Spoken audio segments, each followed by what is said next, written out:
At exactly 12:43 a.m., a billionaire scrubbed toilets in his own building, while his company sat 17 minutes away from catastrophic system failure, and nobody knew either thing was true. Adrian Vale had spent 3 years invisible, blamed for a disaster he didn't cause, raising a child alone while the man who destroyed him collected promotions. Tonight, the same corrupted code that ended his career just went live again, and the only person who noticed was a maintenance worker everyone ignored. This is their story. Stay until the end, hit that like button, and drop a comment with your city so I can see how far this tale travels. The security guard didn't look up. Adrian Vale pushed his cleaning cart past the marble reception desk at 12:43 a.m., wheels squeaking against polished floor, and the guard, Marcus, 22, college dropout, good kid, kept scrolling through his phone. Same as every night. The lobby of Vale Systems headquarters stretched 40 feet overhead, all glass and steel, and that particular kind of silence that comes with emptiness and money. Rain hammered the windows. Seattle in October, constant and cold. Adrian wore the uniform well. Navy blue coveralls, name tag that said Andy, scuffed work boots he'd bought at a Goodwill 3 years ago. He'd gotten good at this. The posture, the pace, the way you move through a space when you're meant to be furniture. People see what they expect. They expect janitors at midnight. They don't expect the founder and former CEO of a $7 billion tech company emptying trash cans on the 14th floor. He took the service elevator up. It smelled like bleach and someone's leftover Chinese food. The cart rattled. Inside the supply bin, under the spray bottles and paper towels, his tablet sat wrapped in a cleaning rag. He'd check it once he reached the upper floors. System reports. Traffic logs. The things he still tracked because you don't build something from nothing and then stop caring just because they erased your name from the lobby wall. The elevator groaned. Adrian closed his eyes. Somewhere 16 blocks away, his daughter Mira was asleep in their apartment. The small one, not the penthouse he used to own, curled up with that stuffed rabbit she'd had since she was 2. She was 7 now. She knew her dad worked nights. She didn't know he owned the building he cleaned. She didn't need to know. Not yet. Maybe not ever. The doors opened on 14. Empty cubicles stretched out in neat rows, computers asleep, desk plants half dead.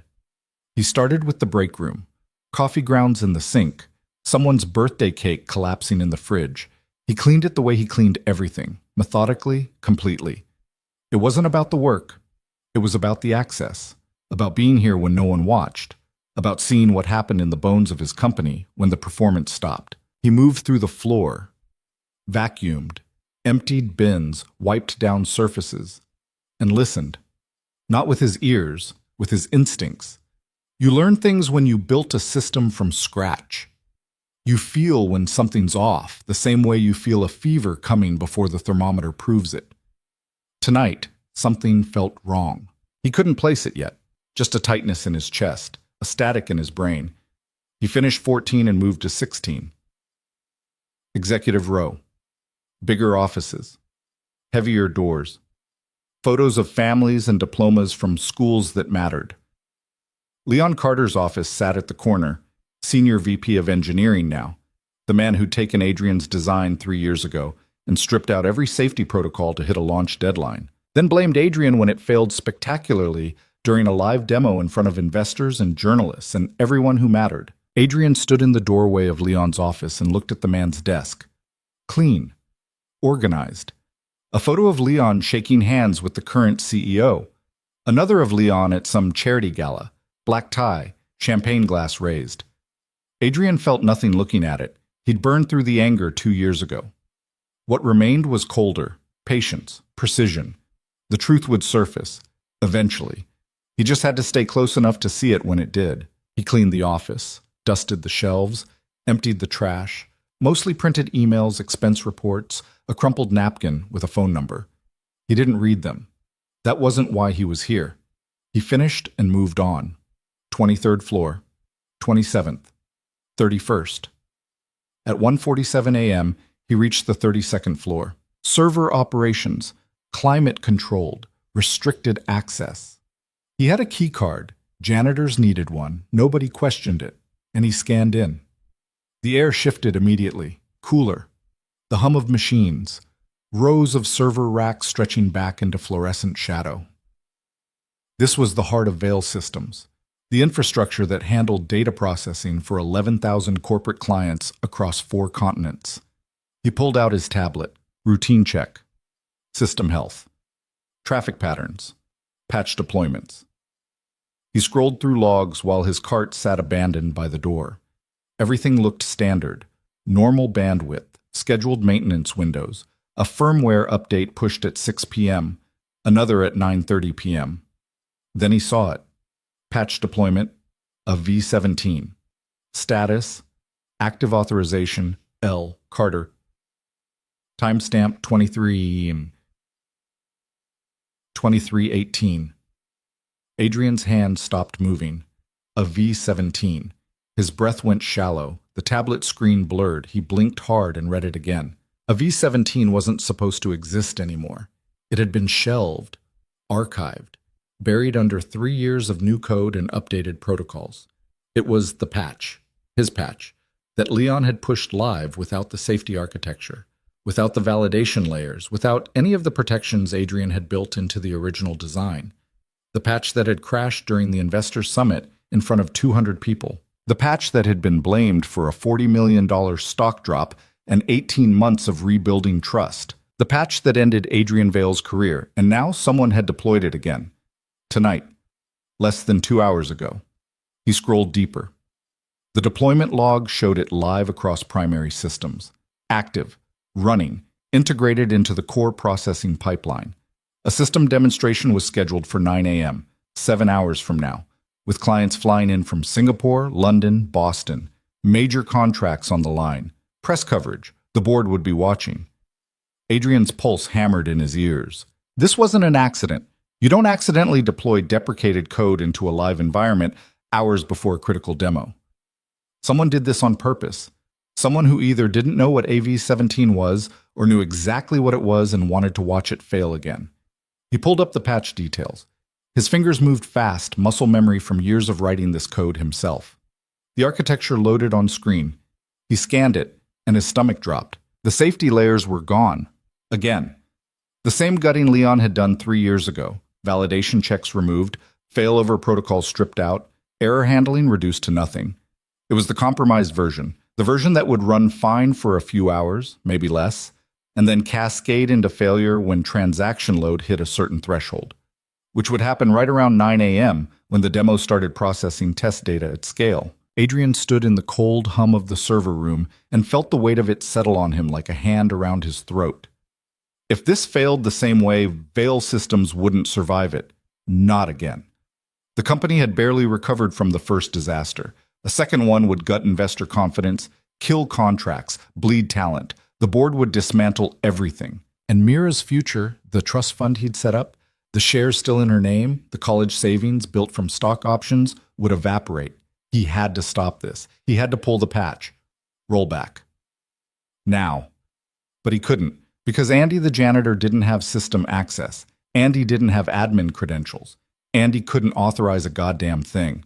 And Adrian Veil, the man who built this company, was legally and publicly exiled from any operational role per the settlement agreement he'd signed to avoid a protracted legal war that would have destroyed him and left Mira with nothing. He stood there, helpless, staring at the screen. Then the door behind him opened. Adrian's head snapped up. He turned, tablet still in hand, caught. A woman stood in the doorway. 30, maybe. Dark hair pulled back in a ponytail. Coveralls similar to his, but gray instead of blue. Maintenance division. He'd seen her before, passing in hallways, restocking supplies, always moving quietly. She carried a toolbox in one hand and a clipboard in the other. She looked at him, then at the tablet, then back at him. Neither of them moved. "You're not supposed to be in here," she said. Her voice was flat, careful. "Cleaning," Adrian said. He slipped the tablet back into his cart, smooth, casual. "Just finishing up?" "With a tablet." "Checklist." He nodded toward the cart. "Digital now. They upgraded the system." She didn't buy it. He could see it in her eyes. She was deciding something, whether to call it in, whether to ignore it, whether to ask questions. "You always clean the server room at 2 in the morning?" she asked. You always run maintenance at 2 in the morning? Yeah, she said. I do. She stepped inside. The door closed behind her. She set the toolbox down and looked around the room like she was checking something. Then she pulled out her own tablet, smaller, older, screen cracked at one corner, and started scrolling. Adrian watched her. She moved to one of the server racks, checked something, frowned, scrolled again. Her frown deepened. What are you looking for? Adrian asked. She didn't answer right away. She tapped something on her screen, read. Then she looked at him. You see the deployment at 2318? She asked. Adrian went still. What? The patch. A V17. You were looking at it, weren't you? He could lie, probably should, but something in the way she asked, the directness, the lack of performance, made him pause. Yeah, he said. I saw it. She nodded. Like that confirmed something. It's wrong. What do you mean? The implementation. It's missing safeguards. I ran a diagnostic 15 minutes ago because the temperature spiked in Rack 7. Not much. 0.3 degrees. But it spiked. So I checked the logs. She held up her tablet. This patch is running without buffer validation, without load balancing, without anything that would keep it stable under pressure. Adrian stared at her. How do you know that? Because I can read code. You're maintenance. I'm a lot of things. She looked at him. Who are you? I told you, cleaning crew. Bullshit. Cleaning crew doesn't pull system logs at 2 in the morning. Adrian hesitated. The smart move was to walk away, say nothing, let it go. But if she saw what he saw, if she understood what was coming, then maybe she could do something he couldn't. My name's Andy, he said. I work nights. And yeah, I was looking at the patch because I used to do this kind of work before I ended up here. What kind of work? Systems architecture. She studied him. He could see her thinking, processing. You're the one who wrote a V17. It wasn't a question. Adrian's chest tightened. How do you know that? Because I've read it, the original, before it got butchered. She gestured at the servers around them. I studied this system when I was in school. Veil Systems was the case study. The design was elegant, modular, safe. Then someone fucked it up and blamed the guy who built it. She looked at him. That was you. Adrian didn't answer. She nodded slowly. Okay. So you're here because you never really left. Something like that. And now the same patch is live again, stripped down the same way, and it's going to fail the same way unless someone stops it. Yeah? Can you stop it? No, Adrian said quietly. I don't have access. Then who does? System admins, senior engineers, VP level authorization. She absorbed that. Then she looked down at her tablet, scrolled, stopped. There's an override. What? Maintenance override. If there's a critical infrastructure risk, maintenance supervisors can trigger a safety lockdown. It shuts down active deployments until engineering reviews them. She looked up. I have that access. Adrian's heart kicked. You're a supervisor? No, but my login has the clearance. Long story. He stepped closer. If you trigger that, people will ask questions. Yeah. You could lose your job. Yeah. Why would you risk that? She looked at him for a long moment. The hum of the servers filled the silence between them. Because I've been invisible my whole life, she said, and I'm tired of watching things break when I know how to fix them. She turned back to her tablet, started typing. Adrian watched her fingers move across the screen, fast, certain. She navigated through menus he recognized, security protocols he'd designed years ago. She entered her credentials. A warning popped up. She dismissed it. Wait, Adrian said. If you do this, they'll trace it back to you. I know. They'll come after you. Let them. She hit the final command. The room shifted. Not physically, but the sound changed. The hum softened. Status lights on the server racks blinked from green to amber. On her screen, a notification appeared. Maintenance override active, all active deployments, suspended engineering review required. She lowered the tablet, looked at him. It's done, she said. Adrian didn't move. He felt like the floor had tilted. This woman, this stranger he'd passed in hallways and never spoken to, had just saved his company. Maybe saved everything. What's your name? He asked. Lena, she said. Lena Brooks. Lena, they're going to come looking for you in about 3 hours when engineering finds out what happened. I know. You need to have a reason, a story. I have a reason, she said. The system was at risk. I followed protocol. They won't care. They'll say you overstepped, that you're not qualified to make that call. She smiled. It was small and tired and carried the weight of 1,000 smaller fights. I've been underqualified my whole life, Andy, or whoever you are. I'm used to it. She picked up her toolbox, headed for the door. Lena, Adrian called. She stopped, turned. Thank you, he said. She looked at him for a moment, then nodded. Don't thank me yet. This just bought us time. Someone still has to fix the actual problem. She left. The door closed. Adrian stood alone in the server room, surrounded by machines that held the future of everything he'd built, everything he'd lost, everything he was trying to protect. And for the first time in 3 years, he felt something he hadn't let himself feel.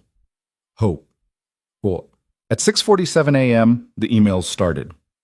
Adrian was home by then. Small apartment, 2 bedrooms. Mira still asleep. He'd showered, changed into jeans and a sweater, made coffee he didn't drink. His tablet sat on the kitchen counter, notifications piling up. He wasn't supposed to have access to company emails anymore, but he'd never quite deleted his old credentials from the backup systems. A ghost account, read-only, invisible. Now he watched the chaos unfold in real time. From System Operations, Subject, Emergency, Deployment. Suspended from Engineering, Lead. Subject, Who authorized maintenance override? From Leon Carter. Subject, All hands, server room incident. He opened Leon's email. Team, we have a situation. At 2:14 this morning, an unauthorized maintenance override was triggered, suspending all active deployments, including critical patches scheduled for today's client demonstration. This override was executed by Lena Brooks, Facilities Maintenance, who does not have the authority or technical understanding to make this call. I need engineering, security, and HR in my office at 8 a.m. This kind of reckless behavior cannot stand. We have 7 hours to resolve this before clients arrive. LC. Adrian read it twice. His jaw tightened. Unauthorized. Reckless. Does not have the authority or technical understanding. The same words they'd used on him 3 years ago. He opened another email. This one from security. Timestamped 6:52 a.m. Lena Brooks has been placed on administrative leave pending investigation. She is not to access company systems or facilities until further notice. Security footage and system logs are being reviewed. Adrian set the tablet down. His hands were shaking. They were doing it again. The same playbook. Blame the person who noticed the problem. Bury the actual issue. Protect the people who created the mess. And in 7 hours, when the demo started and the unpatched system crashed spectacularly, they'd blame Lena for that too, for stopping the deployment, for interfering, for being in a room she wasn't supposed to understand. He looked at the clock. 6:54 a.m. Mira would wake up in an hour. He'd make her breakfast, walk her to school, come home, go to work tonight, stay invisible, stay safe. That was the plan. That was survival. But survival wasn't enough anymore. He picked up his phone, scrolled through contacts he hadn't called in 3 years, found one name, Jessica Raman, board member. He hesitated. If he made this call, it would break the silence he'd kept. It would surface questions, risk exposure. But if he didn't, Lena would burn for saving them all. He hit call. It rang 4 times. Then a voice, sharp and awake despite the hour. This is Raman. Jessica, it's Adrian Vale. Silence. Long enough that he thought she might hang up. Adrian, she said finally, it's been a while. I know. I need you to listen. Something's happening at the company, something bad, and they're about to destroy someone who doesn't deserve it. I'm listening. He told her. All of it. The patch. The deployment. Lena's override. The demo scheduled for 9 a.m. The fact that without Lena's intervention, the system would fail in front of clients and press and everyone who mattered. When he finished, Jessica was quiet. You've been watching, she said, this whole time. Yeah. From inside the building. Yeah. As a janitor. It was the only way to stay close without breaking the settlement. Another pause. Then, Adrian, if what you're saying is true, we have a serious problem, but I need proof. I can't walk into a board meeting with a story from a guy who's been out of the loop for 3 years. The logs are proof. Pull the original AV-17 design. Compare it to what was deployed last night. You'll see it's been stripped down, same as before. And the woman, Lena Brooks. You trust her? I watched her risk everything to stop a disaster she had no stake in. Yeah, I trust her. Jessica sighed. Okay, I'll make some calls. But Adrian, if this blows up, if you're wrong, it's going to land on both of us. I'm not wrong. We'll see. Stay available. She hung up. Adrian set the phone down. His coffee had gone cold. Outside, rain still fell. Seattle, constant and indifferent. He heard footsteps. Small ones. Mira appeared in the kitchen doorway, rabbit tucked under one arm, hair a mess. Morning, Bug, he said. You're up early, she said. Couldn't sleep. She climbed onto the chair next to him, looked at his face. You okay? He smiled. It felt fragile. Yeah, just thinking about work. The cleaning work? Something like that? She leaned against him. He put his arm around her. For a moment, the noise in his head quieted. Whatever happened next, he'd make sure she was okay. That was the only thing that mattered. Everything else was just details. But at 8 a.m., Lena Brooks sat in a conference room on the 31st floor, alone. They'd called her at 7:15 a.m. Told her to come in. Didn't say why, but she knew. She'd known the moment she triggered the override. You don't stop a deployment at a company like Veil Systems without consequences. She'd dressed carefully. Clean jeans, a plain black shirt, her work boots, because she didn't own anything else. She'd pulled her hair back. No makeup, no performance. Just herself. The conference room had glass walls. She could see people walking past, staring, whispering. She didn't look away. Let them stare. The door opened. 3 people entered. Leon Carter, 50-something, expensive suit, smile that didn't reach his eyes. A woman from HR. Miranda something. Clipboard, neutral expression. A man from security, young, uncomfortable. They sat across from her. Leon folded his hands on the table. Ms. Brooks, he said, thank you for coming in. Didn't seem like a request, Lena said. Leon's smile thinned. We need to discuss what happened last night. You triggered a maintenance override at 2:14 a.m., suspending multiple system deployments. Can you explain why you did that? System risk, Lena said. Temperature anomaly in Rack 7. I ran diagnostics and found an unsafe deployment. I followed protocol. Unsafe, Leon repeated. Based on what assessment? Based on the patch missing critical safety architecture, validation buffers, load balancing, error handling. It was going to fail. And you determined this how? By reading the code. Leon leaned back. Ms. Brooks, you're a maintenance worker. Your job is to replace air filters and reset circuit breakers. You don't have the training or authority to assess system architecture. I have a degree in computer science from University of Washington, Lena said quietly. I worked in systems development for 4 years before the market crashed and I couldn't find work. I've been doing maintenance for 3 years because it pays rent, but I still know how to read code. The HR woman made a note. Leon's expression didn't change. Even if that's true, he said, you don't have the clearance to make operational decisions. That override was unauthorized. Maintenance supervisors have that clearance for infrastructure risks. You're not a supervisor. My login has supervisor-level access. Check the system. Leon glanced at the security officer. The man looked uncomfortable. She's right. Her account has elevated permissions. It's unusual, but it's in the system. Leon's jaw tightened. Regardless, you overstepped. You interfered with a scheduled deployment hours before a critical demonstration. Do you understand the damage you could have caused? Lena looked at him, really looked at him. She'd seen men like Leon her whole life, men who believed authority came from titles instead of understanding, men who mistook confidence for competence. The damage I could have caused, she said slowly, or the damage I prevented? Excuse me? That patch was going to crash. You know it. I know it. Anyone who actually looked at the code knows it. I stopped it before it failed in front of your clients. That's speculation. It's fact. Pull the logs.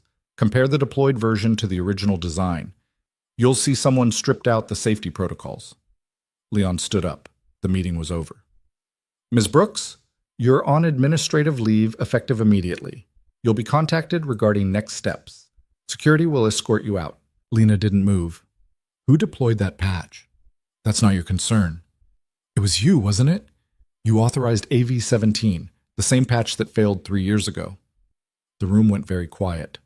Leon's face hardened. You need to leave. Now. Why is it back? Why would you deploy deprecated code hours before a demo unless you wanted security? Leon snapped. The young officer stood, looked at Lena. Ma'am, I need you to come with me. Lena stood slowly, looked at Leon one more time. You're going to blame me for this. Just like you blamed Adrian Vale. Same pattern, same lie. Leon's expression flickered, just for a second, then it smoothed over. I don't know what you're talking about, he said. But he did. She could see it. Security walked her to the elevator, through the lobby, out the front doors. Rain had started again. She stood on the sidewalk and felt the weight of it. Unemployed. Again. Blacklisted, probably. She'd saved the company and they'd kicked her out. Story of her life. She started walking. Didn't know where. Just away. Behind her, inside the building, alarms started going off. The alarms weren't loud, just insistent. A steady pulse that cut through the ambient noise of Vale Systems' main operations floor like a heartbeat gone wrong. Adrian heard them from the parking garage where he sat in his 10-year-old Honda, 3 levels below ground, engine off, phone pressed to his ear. Jessica Rahman was talking, but he'd stopped listening 30 seconds ago because that sound, that specific rhythm, meant something had gone critical. Adrian, are you there? I have to go, he said. Wait, I just told you the board wants a meeting at 10. You need to... I'll call you back. He hung up, got out of the car, moved toward the stairwell. His badge, the janitor one, Andy's badge, wouldn't get him past the lobby during business hours. But the loading dock entrance had a blind spot in the camera coverage. He'd mapped it months ago. 30 seconds of exposure, then you were inside. He took the stairs 2 at a time. The alarms were louder in the stairwell. He pushed through the door on the ground level, slipped past a delivery driver arguing with a supervisor about a damaged shipment, and made it to the service corridor. From there, it was muscle memory. Left at the electrical room, right past the custodial supply closet. Through the door marked authorized personnel only that nobody ever locked properly. He came out on the 2nd floor. The alarms echoed off the walls. People were standing at their desks, confused, looking around like the answer might be written on the ceiling. Nobody was evacuating. That was good. It wasn't a fire alarm or a security breach. This was something else. Adrian pulled out his phone, opened the Ghost account. Logs were updating in real time. System alert. Critical load. Threshold exceeded. System alert. Failover protocol offline. System alert. Primary cluster destabilizing. His stomach dropped. The demo. It had started early. Someone must have moved up the timeline, maybe to test the systems before clients arrived. And without Lena's override in place, without the safety checks, the patch was doing exactly what he knew it would do. It was failing. He started moving toward the server room, toward the center of the collapse. A security guard stepped in front of him at the elevator bank. Sir, you can't be up here right now. Maintenance, Adrian said, flashed the badge, kept walking. Sir, unless you want the whole building offline, get out of my way. The guard hesitated. Adrian didn't wait. He hit the stairs again. Up this time, floor by floor, his legs burned. The alarms kept going. At the 32nd floor, he pushed through the door and nearly ran into a cluster of engineers standing outside the server room, arguing. Revert to the backup cluster. Backup's not synced. We'll lose data. Should never have removed the override. Adrian slowed, caught his breath, tried to look like he belonged there. One of the engineers glanced at him, frowned, then turned back to the argument. Another alarm joined the chorus. Somewhere down the hall, someone shouted about database latency spiking. The server room door was propped open. Adrian could see inside. More engineers, laptops open. Screens everywhere showing graphs and error logs and cascading failures.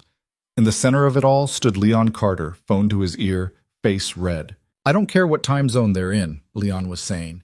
"Get Sharma on a call now. We have 7,000 clients about to lose connectivity, and I need solutions, not excuses." He hung up, looked around the room. His gaze landed on one of the younger engineers. "Did you roll back the patch?"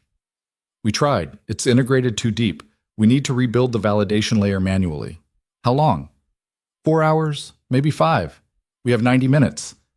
"Then we're not going to make it." Leon looked like he wanted to put his fist through a wall. Instead, he took a breath, smoothed his tie. "Okay, new plan. We delay the demo. Tell the clients we're running diagnostics. Push everything to this afternoon." "They flew in from 3 continents," someone said. "They're already in the building."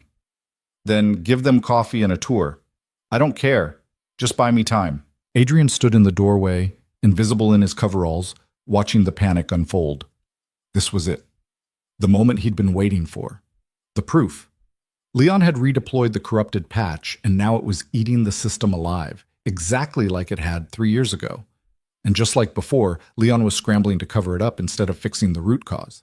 But this time, Adrian couldn't just watch, because somewhere in this building, Lena was gone, kicked out, blamed. And these people were about to spend the next 4 hours rebuilding work she could probably do in 1. He pulled out his phone, texted Jessica. "It's happening. Server room, 32nd floor. Get someone from the board up here now." Her response came back in seconds. "On my way." "Don't do anything stupid. Too late for that." Adrian stepped into the server room. Leon saw him immediately. "Who the hell are you?" "Maintenance," Adrian said. Kept his voice flat. Forgettable. "We don't need maintenance. Get out. You've got a temperature spike in rack 7. Same thing that flagged the problem last night." Leon stared at him. "What?" "Rack 7, 0.3 degrees over baseline. It's what triggered the diagnostic that found your patch." One of the engineers looked up. "He's right. I'm seeing elevated temps in that sector." Leon's eyes narrowed. "How do you know that?" "Because I read the logs. You're a janitor." "Yeah, and you're a VP who just crashed a $7 billion system. We all have our talents." The room went silent. Every engineer stopped typing, stopped moving, just stared. Leon's face went dark. "Get him out of here." Nobody moved. "I said get him out. Wait!" One of the engineers stood up, a woman, mid-30s, short hair, glasses. Adrian recognized her vaguely. Senior developer, smart. She'd been here since before his exile. "Let him talk." "Martinez, this is not the time." "With respect, sir, we're 90 minutes from disaster, and this guy just diagnosed a hardware correlation none of us caught. I want to hear what he has to say." Leon looked like he was chewing glass, but he didn't argue. Martinez turned to Adrian. "You said you read the logs from last night?" "Yeah." "So you know what Lena Brooks found?" Adrian nodded. "The patch is missing its safety architecture, validation buffers, load balancing, error handling. It's running naked." "That's what she said too," Martinez said quietly. She looked at Leon. "Before you fired her." "She wasn't fired. She was placed on leave for overstepping her authority." "She was right, though." Martinez gestured at the chaos around them. "This is exactly what she said would happen." Leon's jaw worked. "We don't have time for this. Someone get engineering on rebuilding the validation layer." "I can do it faster," Adrian said. Everyone looked at him. "What?" Leon said. "The validation layer. I can rebuild it in under an hour, maybe less." "You're a janitor." "I wrote the original code." The silence that followed had weight, physical pressure. Martinez took off her glasses, cleaned them, put them back on. "What's your name?" Adrian hesitated. This was the cliff. Once he stepped off, there was no climbing back. "Andy Reeves," he said. "I used to work systems architecture. Before." "Before what?" "Before I couldn't find work anymore and ended up here." Martinez studied him. She was thinking. He could see it, running calculations. Then she made a decision. "Show me." She pulled up a terminal, stepped aside. Adrian moved to the keyboard. His hands hovered over it for just a second. 3 years since he'd written code in front of people. 3 years since he'd been anything other than invisible. He started typing. The muscle memory came back like breathing. His fingers knew the patterns, the syntax, the logic. He pulled up the patch code, scanned it, started building the validation layer back in, line by line, function by function. Around him, the engineers leaned closer, watching. He could feel their attention like heat. "Wait," one of them said. "That's not standard protocol structure." "No," Adrian said, still typing. "It's better, tighter, less overhead." "Where'd you learn to code like that?" "School, practice, 10,000 hours of doing it wrong until I figured out how to do it right." He kept going. The validation buffers went in first, then the load balancing algorithms, then the error handling cascades. The code built itself in layers, each one interlocking with the next. Clean, efficient, elegant. Martinez was reading over his shoulder. "This is really good." "It's functional." "No, I mean this is Veil-level architecture. Whoever taught you knew what they were doing." Adrian almost smiled. "Yeah, he did." 20 minutes in, the first error log stopped pulsing. 40 minutes in, the system load started dropping. At 53 minutes, the alarms cut off. The silence felt enormous. Adrian stepped back from the terminal. His hands were shaking slightly. He shoved them in his pockets. Martinez checked the monitors. "Load stabilizing, error rate dropping, failover protocols back online." She looked at Adrian. "It's working." One of the other engineers whistled low. "Who the hell are you?" Before Adrian could answer, the door opened. Jessica Rahman walked in, followed by two other board members Adrian recognized. She took in the scene, the engineers, the screens, Leon's furious expression, Adrian standing at the terminal in his coveralls. "Someone want to tell me what's happening?" Jessica said. Leon stepped forward. "We had a system issue. It's been resolved." "By your janitor?" "By my team." Jessica looked at Adrian. Something passed between them. Recognition, understanding. She turned back to Leon. "I want a full report. Every log, every decision point, and I want to know why a patch that was suspended last night for safety concerns was redeployed this morning without board approval." Leon's expression went carefully blank. "I don't know what you're talking about."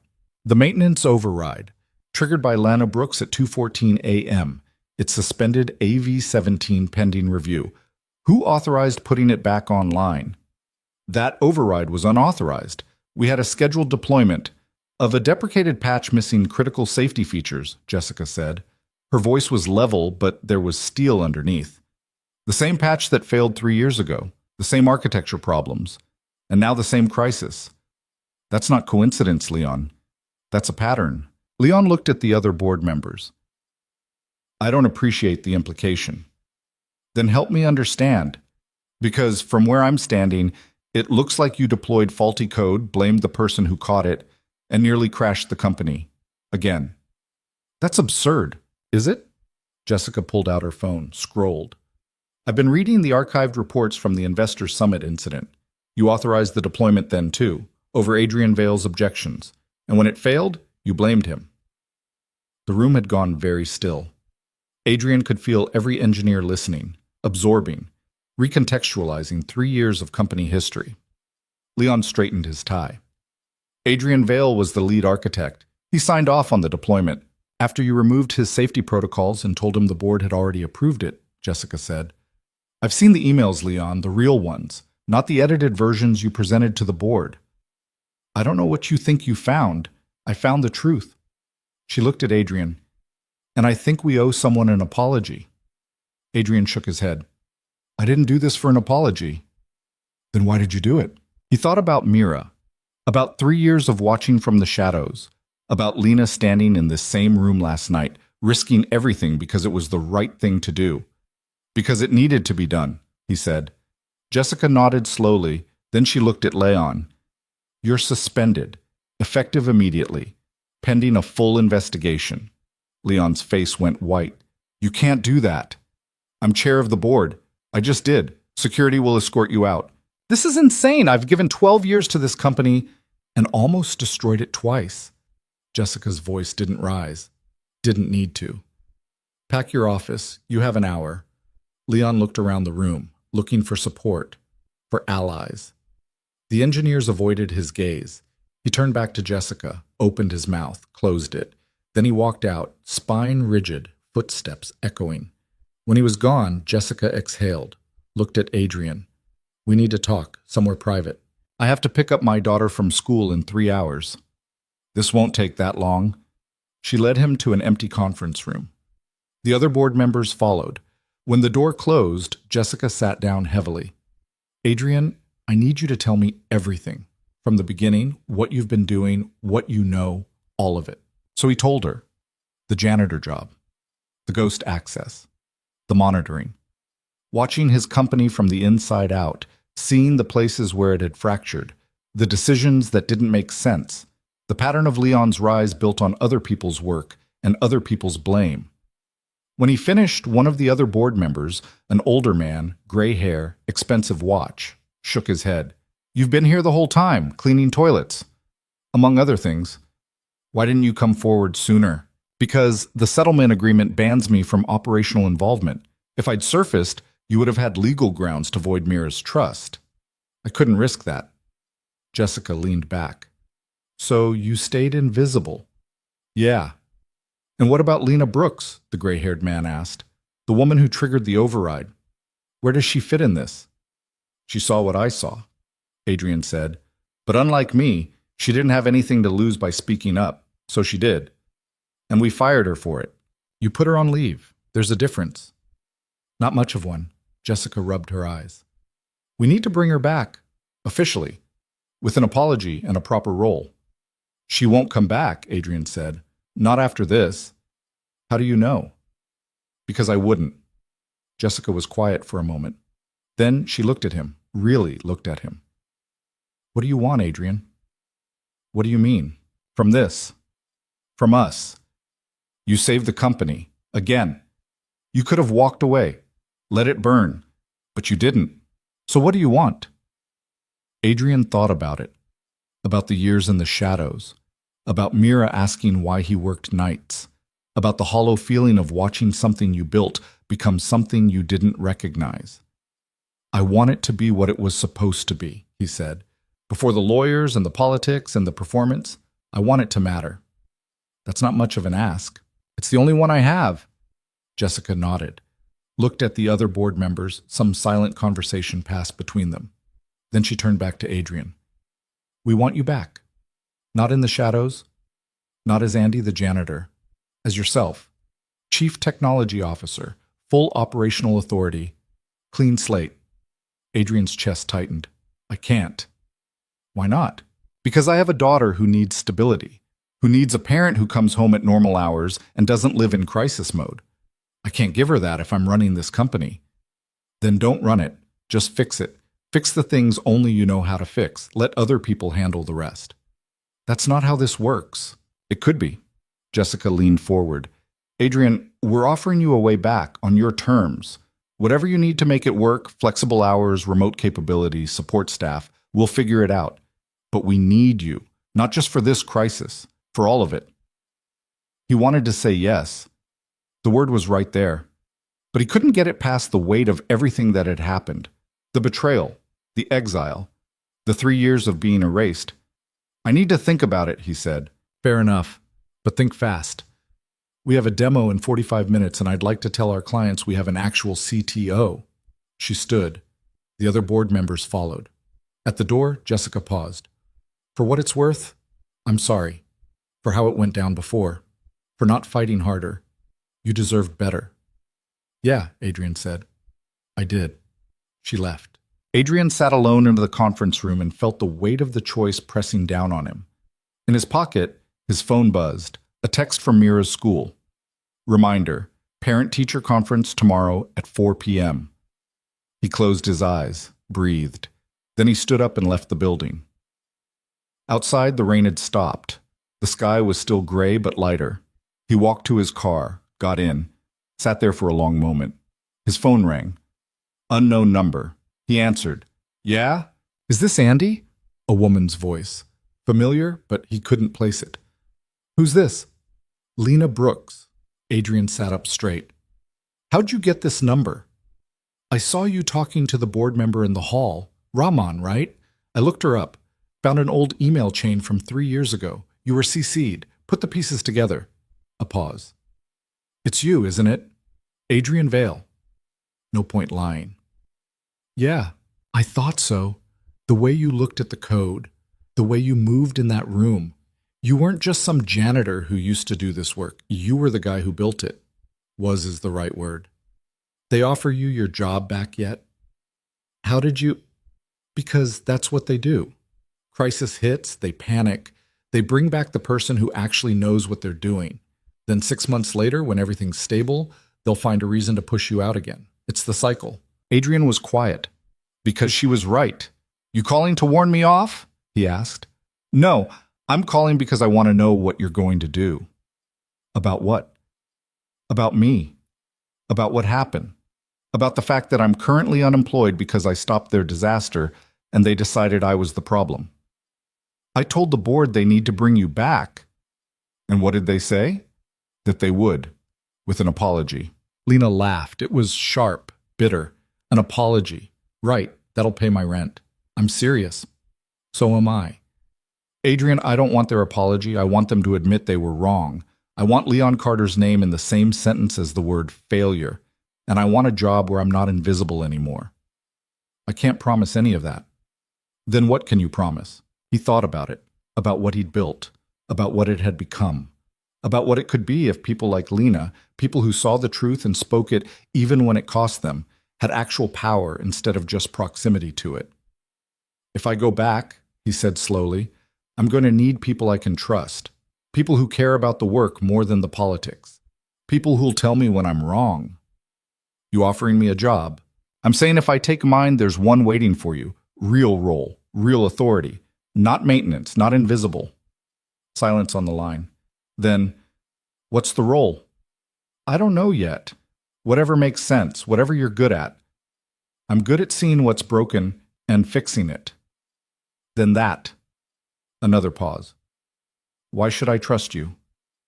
Because I've been where you are, blamed for telling the truth, erased for being right, and I'm tired of watching it happen to other people. Lena was quiet for a long moment. Okay. I'll think about it. But Adrian, if you go back there and you turn into one of them, if you start playing the game instead of changing it, I'm out. I don't care what the title is or what it pays. I'd rather be broke and honest than comfortable and compromised. Fair? Good. Call me when you decide. She hung up. Adrian sat in his car, phone still in his hand, and felt something shift in his chest. Not hope exactly, but possibility. The sense that maybe, for the first time in 3 years, he could build something that mattered. His phone buzzed again. Jessica. Demo went fine. Clients impressed. Need your answer by EOD. He looked at the message, then at the building, then at the picture of Mira on his dashboard, the one from her 6th birthday, cake on her face, smile so big it hurt to look at. He typed back, I'll do it. But on my terms. We need to talk. Her response came fast. Name the time. He checked the clock. 11:47 a.m. He had 3 hours before school pickup. 3 hours to figure out how to rebuild a company without losing himself in the process. He started the car and drove. The meeting happened in Jessica Rahman's office at 2:30, which gave Adrian exactly 90 minutes before he had to be at Mira's school. He'd changed clothes in the parking garage, kept a spare shirt and jacket in the trunk for emergencies, and walked back into Vail Systems through the front door for the first time in 3 years. The security guard at the desk looked up. Did a double take. Sir, do you have... He's with me, Jessica said. She'd been waiting in the lobby. Come on. They took the executive elevator, the one Adrian used to ride every day. The one with the mahogany paneling and the subtle scent of expensive air freshener. It felt wrong, like wearing someone else's clothes. You look uncomfortable, Jessica said. I am uncomfortable. Good. Means you haven't forgotten what this cost you. Her office was on the 41st floor. Corner view, rain-streaked windows overlooking the city. She shut the door behind them and gestured to a chair. Adrian sat. She didn't. She stood by the window, arms crossed, looking out. I've been on the board for 8 years, she said. I've watched this company grow from 200 employees to 4,000. I've seen 3 CEOs come and go. And in all that time, the biggest mistake we made was letting Leon Carter convince us you were the problem. You didn't let him convince you. You chose to believe him. She turned. You're right. We did. Because it was easier than admitting we'd failed at oversight. Easier than acknowledging we'd let someone gut your work and call it progress. She sat down across from him. I'm not here to make excuses. I'm here to tell you we were wrong and to ask if you're willing to come back anyway. I already said I would. On your terms. What does that mean? Adrian leaned back. He'd been thinking about this for 3 hours. In the car, at the coffee shop where he'd sat with cold coffee and tried to work out what version of this he could live with. It means I'm not coming back as CTO, he said. Jessica blinked. What? I don't want the title, don't want the office, don't want to sit in board meetings and argue about quarterly projections. Then what do you want? I want to fix what's broken, the systems, the culture, the architecture. I want to build a team that actually cares about the work, and I want to do it without the performance. Adrian, we need someone in that role. Someone clients and investors can point to and say, that's the person keeping our data safe. Then hire someone good at that. Someone who likes the spotlight. I'm not that person anymore. Jessica rubbed her temple. Okay, so what role are you asking for? Chief architect, independent reporting line to the board, small team, full authority over technical decisions. And I work remote 3 days a week. That's not standard. I don't care. Investors will ask why our CTO isn't in the office. I just told you I'm not your CTO. Jessica stared at him. Then she laughed. It was sharp and surprised. You're serious? Yeah. You spent 3 years in exile and now you're negotiating less visibility. I spent 3 years learning what matters. It's not the title. It's the work. She was quiet for a moment, thinking. What about Lena Brooks? What about her? You said you wanted a team you could trust. Is she part of it? If she'll come back. In what role? I don't know yet. Let me talk to her first. Figure out what she's actually good at beyond reading code and having a spine. Jessica smiled. I like her. She doesn't perform. Neither do I. That's the point. Okay? Jessica stood, walked to her desk, pulled out a folder. Here's what I'm authorized to offer. Chief architect role. Base salary plus equity. Independent team, budget TBD. Remote work 3 days a week, and full authority to rebuild whatever you think needs rebuilding. She slid the folder across. Adrian opened it, scanned the numbers. They were generous. More than generous. The equity alone would set Mira up for life. There's a condition, Jessica said. What? You have to present to the board, monthly. Show us what you're doing, what you're finding, what needs to change. We're not giving you a blank check to disappear again. I wasn't disappearing. I was surviving. I know, but we need transparency. That's the deal. Adrian looked at the contract, at the numbers that would change everything, at the fine print that would pull him back into the world he'd spent 3 years avoiding. He thought about Mira, about school pickups and bedtime stories and the small apartment that was safe because it was simple. Then he thought about Lena, about the way she'd stood in that conference room this morning, small and steady, while Leon tried to erase her. He thought about the engineers watching him code, the way they'd leaned in, hungry for something real. I need to add something, he said. What? Lena comes back with full clearance and a real role. Not maintenance, not some token position, actual authority. I already said we'd bring her back. I want it in writing, in my contract, that her employment is tied to mine. If you push her out, I walk. Jessica raised an eyebrow. You're willing to bet your job on someone you barely know? I'm willing to bet my job on someone who did the right thing when it cost her everything. That's more than I can say for most people in this building. Jessica picked up a pen, made a note in the margin. Done. Anything else? Leon's investigation. I want access to the findings. All of it. That's confidential. Then make me part of the investigative team. If you're serious about fixing what's broken, you need to know how deep it goes, and I'm the only one who knows where to look. She considered that.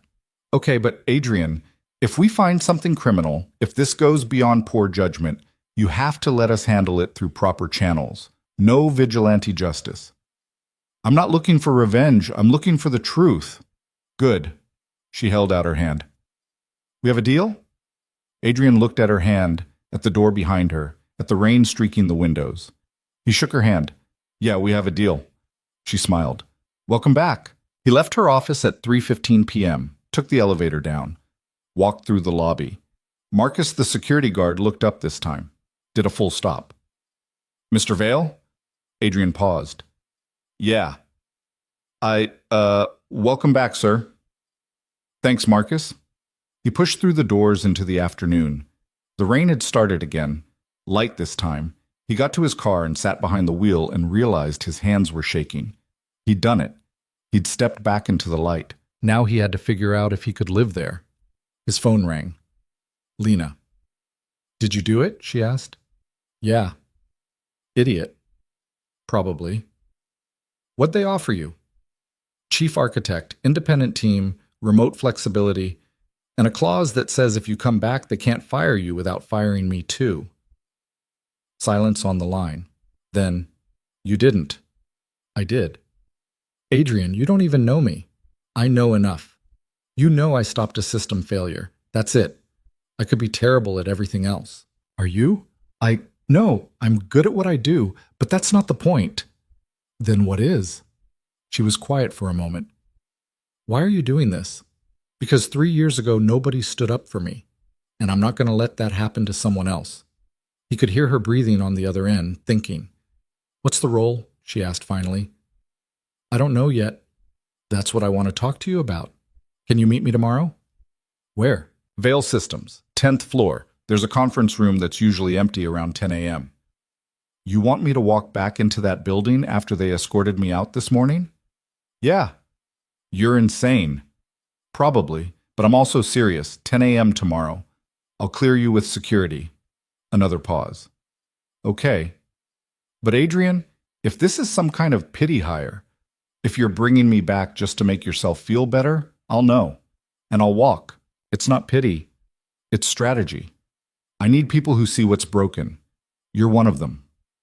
We'll see. She hung up. Adrian sat in the parking garage and felt the weight of what he'd just committed to. A job he wasn't sure he wanted, a team he hadn't built yet, a woman he barely knew whose career was now tied to his. He checked the time. 3:27 p.m. He had 33 minutes to get to Mira's school. He started the car and drove. The school was across town. Traffic was light. He made it with 4 minutes to spare, parked in the pickup line and watched kids stream out of the building, backpacks bouncing, voices high and chaotic. Mira appeared third from the door. She saw the car and waved. He waved back. She climbed in, buckled her seatbelt, looked at him.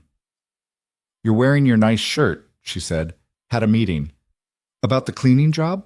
He hesitated. This was the moment. He could keep lying, keep it simple, keep her safe from the parts of his life that were complicated and hard. Or he could tell her the truth. Not exactly, he said. I need to tell you something. She looked worried. Are you in trouble? No, the opposite, actually. He pulled out of the parking lot, headed toward home. You know how I've been working nights, cleaning? Yeah. Well, that was part of my job, but it wasn't the whole thing. What was the whole thing? I was watching, making sure the company I used to work for was okay. The computer company. Yeah, Vale Systems. I built it a long time ago, before you were born, and then some stuff happened and I had to leave, but I never stopped caring about it. Mira was quiet, processing. So you were like a spy. He almost laughed. Kind of, yeah. That's cool. It was also kind of lonely. Is that why you worked at night, so I wouldn't know? Partly. And partly because I wanted to make sure I was there for you during the day, for school and dinner and bedtime. She nodded. So what's different now?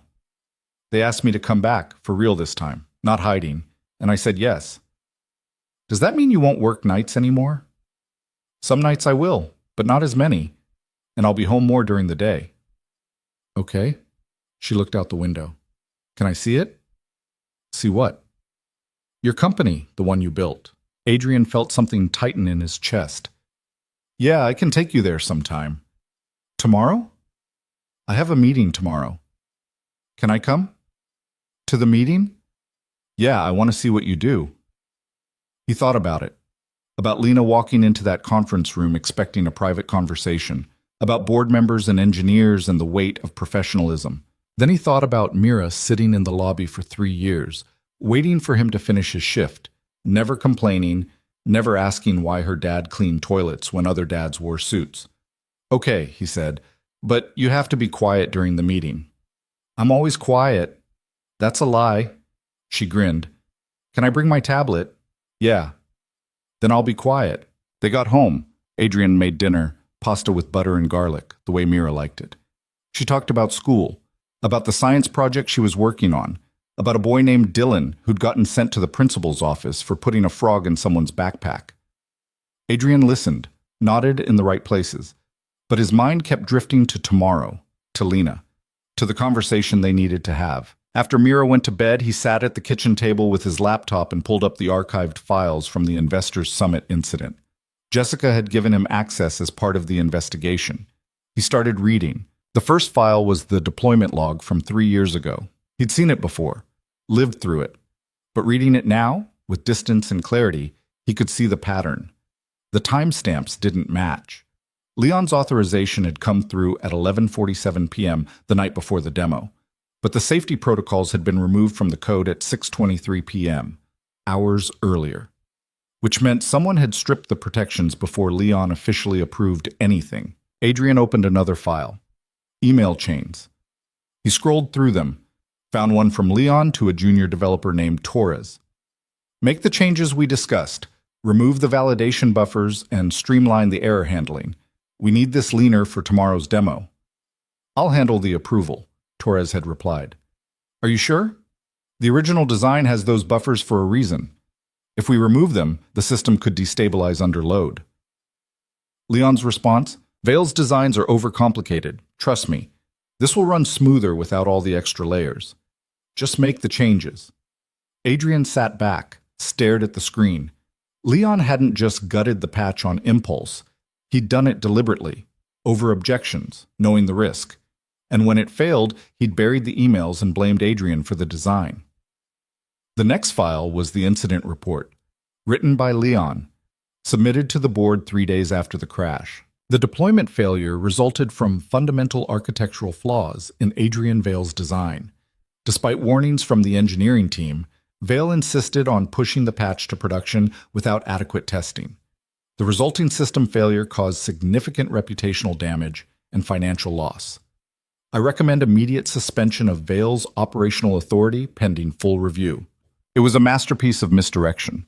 Every sentence technically true, but missing the context that would tell the real story. The warnings had come from engineers, but they'd been warnings about Leon's changes, not Adrian's design. Adrian had pushed the patch, but only after Leon told him the board had approved it and the timeline was locked. Adrian opened the next file, found the board's response. "After careful review, we have determined that Adrian Veil's continued leadership poses an unacceptable risk to company stability. Effective immediately, Mr. Veil is suspended from all operational duties. A settlement agreement is being prepared to facilitate his departure. No investigation, no questions, just acceptance of Leon's narrative and a quick exit." Adrian closed the laptop, sat in the dark kitchen, felt the old anger stirring.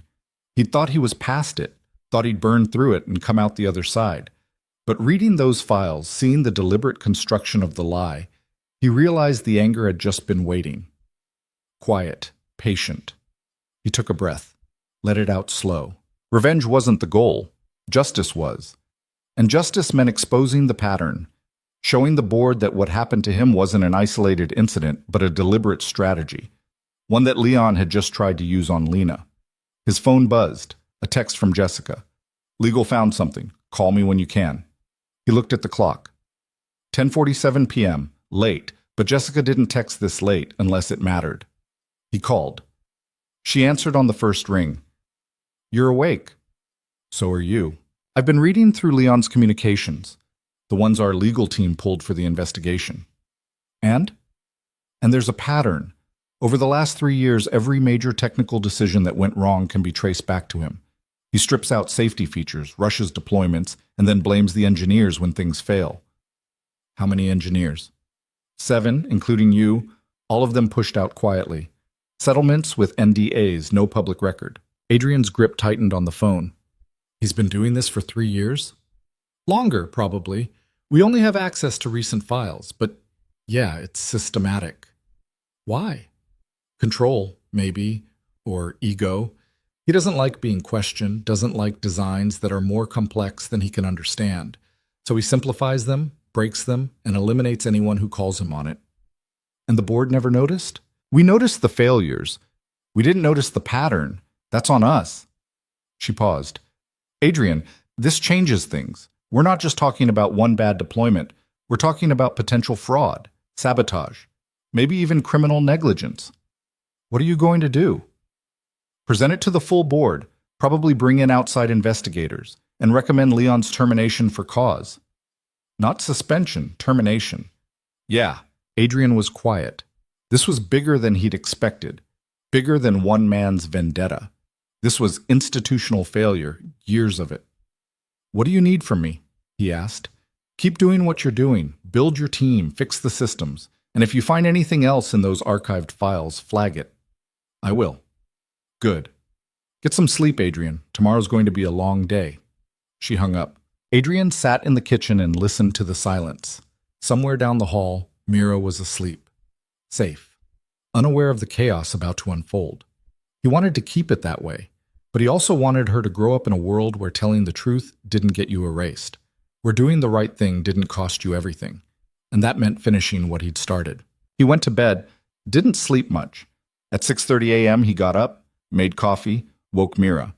She complained about the early hour but perked up when he reminded her about coming to the office. They had breakfast, got dressed. By 8:15 they were in the car, heading downtown. Are you nervous? Mira asked. A little. Why?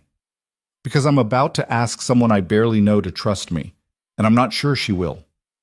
Is she nice? I think so, but nice isn't the same as trusting. What's her name? Lena. That's pretty. They parked in the garage, took the elevator up. The lobby was busy, people heading to meetings, grabbing coffee, living their professional lives. Adrian felt out of place in his jeans and jacket, but Mira didn't seem to notice. She looked around with wide eyes, taking it all in. This is big, she said. Yeah, we started in a space about the size of our apartment, just me and 2 other people. It grew. Did you build all of it? The systems, yeah. The building, no. That came later. They took the elevator to 10. The conference room was empty. Adrian set his bag down, pulled out his laptop. Mira sat in a chair by the window and opened her tablet. Remember, Adrian said. Quiet. I know. At 9:58, the door opened. Lena walked in. She stopped when she saw Mira. You brought your kid. This is Mira. Mira, this is Lena. Mira waved. Lena waved back, awkward. Is this appropriate? Lena asked. Probably not, but she wanted to see where I work. Lena sat down across from him. She was wearing jeans too, a plain gray sweater. Her hair was down this time. She looked tired. You look like you didn't sleep, Adrian said. I didn't. I spent all night trying to figure out if coming here was a mistake. What did you decide? That I'd find out when I got here. She glanced at Mira, then back at Adrian. So, what's the role? Adrian pulled up a document on his laptop, turned it so she could see. I don't have a title yet, but here's what I need. Someone who can audit the existing systems. Find the places where corners got cut, where safety got sacrificed for speed. Someone who can document it. Build the case for why we need to rebuild. Lena scanned the document. You're talking about gutting half the infrastructure. If that's what it needs, yeah. That's going to piss people off. I know. People with power. People who've been here longer than both of us. I know. She looked up. And you want me to be the one leading that effort? I want you to be the one I trust to do it right. Why? Because you already proved you will. When it mattered. Lena sat back, crossed her arms. What's the actual title? Senior Systems Analyst. Direct report to me. Full access to all technical documentation and deployment records. Authority to flag anything that doesn't meet standard. Salary? He told her. Her eyes widened slightly. That's more than I made in my last 3 jobs combined, she said. It's what the role is worth. And if I find something that implicates people the board wants to protect, you report it anyway. That's the job. She was quiet, thinking. Then she looked at Mira. Your dad's asking me to do something that might blow up in both our faces. Mira looked up from her tablet. Is it the right thing to do? Yeah, I think so. Then you should do it. Lena smiled. It was small but genuine. That's simple, huh? That's what my dad always says. If it's right, you do it, even if it's hard. Lena looked at Adrian. Smart kid. She has her moments. Lena stood, walked to the window, looked out over the city. If I do this, I need one thing. What? When we find the truth, and we will find it, you have to let it go public. No backroom settlements, no quiet exits. The people responsible get named. That might include people I used to work with, people I liked. I know. And you're okay with that? She turned. I'm okay with the truth. Whatever it looks like. Adrian nodded. Then we have a deal. She walked back to the table, held out her hand. He shook it. When do I start? She asked. Monday. I'll have HR send over the paperwork. And what do I do until then? Go home. Rest. Enjoy your last few days before everything gets complicated. Lena picked up her bag, looked at Mira. Your dad's a good guy. Don't let him forget that. I won't, Mira said. Lena left. Adrian sat in the conference room with his daughter and felt the pieces clicking into place. It wasn't smooth, it wasn't perfect, but it was real, and maybe that was enough. Dad, Mira said. Yeah? Are you fixing things? He looked at her serious face and her tablet forgotten in her lap. I'm trying, he said. Good. She went back to her game, and Adrian opened his laptop and started building the team that would take Veil Systems apart and put it back together the right way. Lena started Monday at 8 a.m. sharp. Adrian met her in the lobby with a badge and a laptop and a cup of coffee from the place across the street that actually knew how to brew it. You remembered, she said, taking the cup. You mentioned it once, 3 years ago. You were complaining to another maintenance worker about the break room coffee tasting like burnt plastic. She stared at him. You remember a random conversation from 3 years ago? I remember a lot of things. Comes with the territory of watching everything. They took the elevator to 14th. The floor had been reorganized over the weekend. A small section near the windows had been cleared out. 4 desks, whiteboards on wheels, a server rack in the corner that hummed quietly. Adrian's team space. It was empty except for one person. Martinez, the engineer from the server room. She looked up when they entered. You actually showed up, Martinez said to Lena. You sound surprised. After what happened last week, I figured you'd tell Veil and the whole company to go to hell. I considered it. Lena set her bag down. Why are you here? Martinez glanced at Adrian. He asked me to transfer, said he was building a team to audit the technical infrastructure, find everything that's broken and fix it properly. She smiled. Sounded better than what I was doing. Which was? Sitting in meetings where people argued about things they didn't understand while pretending the code wasn't falling apart. Lena nodded.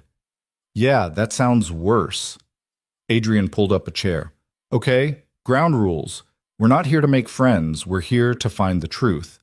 That means pulling apart deployments, reading through years of documentation, and documenting every shortcut, every corner cut, every place where someone chose speed over safety. People are going to hate us, Martinez said. Probably. And we're going to find things that implicate people still working here. Definitely. Good. Martinez cracked her knuckles. When do we start? Adrian pulled up a spreadsheet.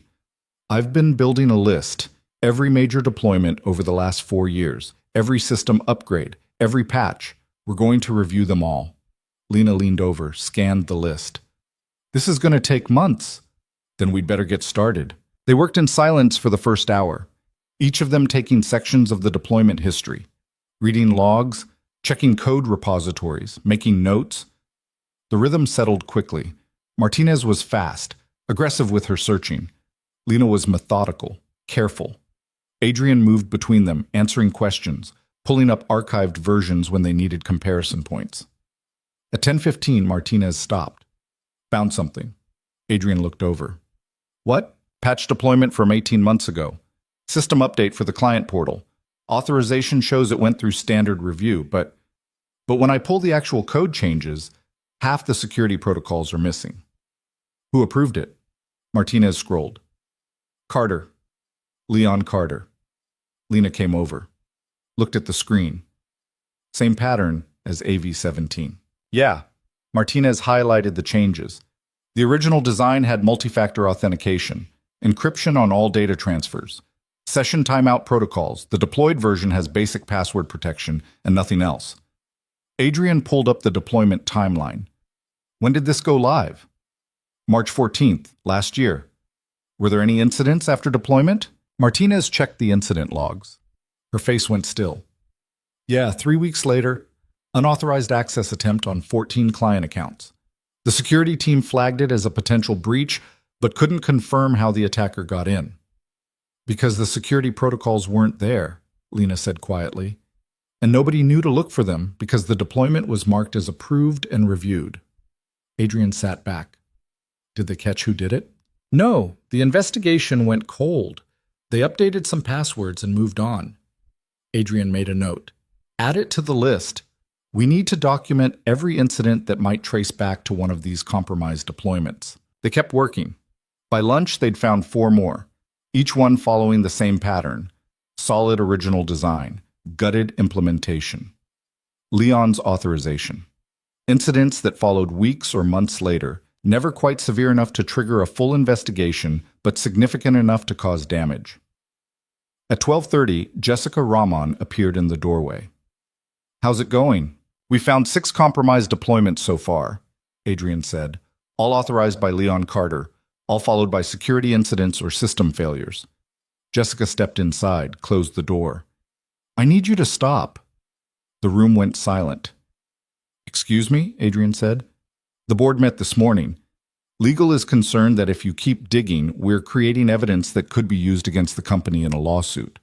That's the point. We're documenting what happened so it can be fixed. I understand, but legal wants to handle this through official channels. They're bringing in an outside firm to conduct the investigation. How long will that take? Weeks? Maybe months. Adrian stood. Jessica, we've been working for 4 hours, and we've already found half a dozen incidents. How many more are buried in this system? How many clients got compromised because Leon stripped out security features? I know. And that's exactly why legal wants professionals handling it. People who understand liability and discovery and people who will bury anything that makes the company look bad, Lena said. Jessica looked at her. That's not what this is. Then what is it? It's damage control. If we self-report too aggressively, we expose ourselves to regulatory scrutiny, lawsuits, loss of client trust. You're already exposed, Martinez said. The breaches happen. The failures happen. Whether you document them or not doesn't change that. But how we document them matters. Jessica looked at Adrian. I'm not asking you to stop permanently. I'm asking you to pause while legal gets framework in place. And in the meantime, keep building your team. Work on current systems. Make sure nothing else is vulnerable, but don't keep digging into the past until we have legal cover. Adrian felt the old familiar weight settling on his shoulders. The pressure to be quiet, to wait, to let someone else control the narrative. No, he said. Jessica blinked. What? I said no. This is exactly what happened 3 years ago. Something broke. People wanted to investigate, and legal stepped in and made it go away quietly. I'm not doing that again. Adrian, I'm trying to protect the company. The company doesn't need protection. It needs accountability. Those aren't mutually exclusive. They are when legal's job is to minimize exposure instead of exposing the truth. Jessica's expression hardened. I'm not the enemy here. I know. But you're letting the wrong people make the call. I'm following board direction. Then the board's wrong.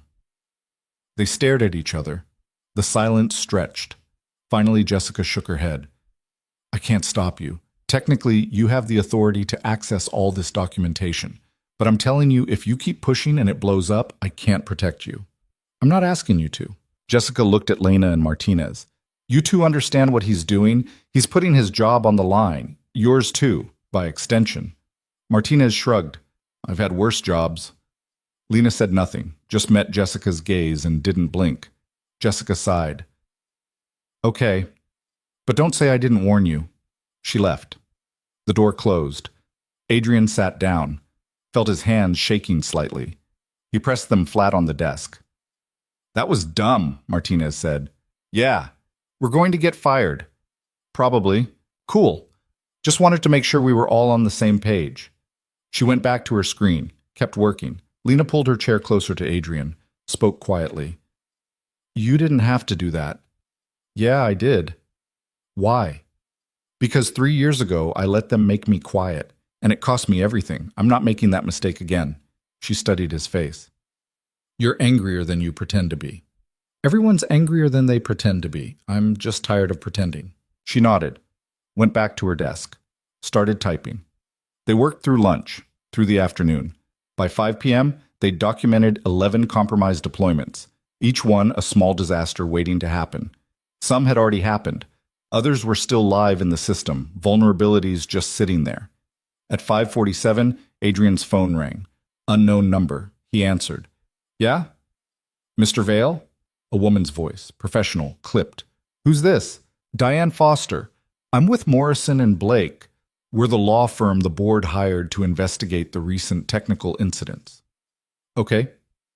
I understand you've been conducting your own review of deployment records. That's right. I need you to stop and turn over all documentation you've gathered to my team. Adrian leaned back in his chair. Why? Because this is now an official investigation, and any evidence needs to be handled through proper legal channels. I'm not collecting evidence. I'm auditing systems.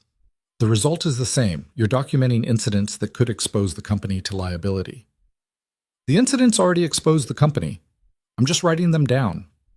Mr. Vale, I appreciate your diligence, but you're not an attorney. You don't understand how discovery works.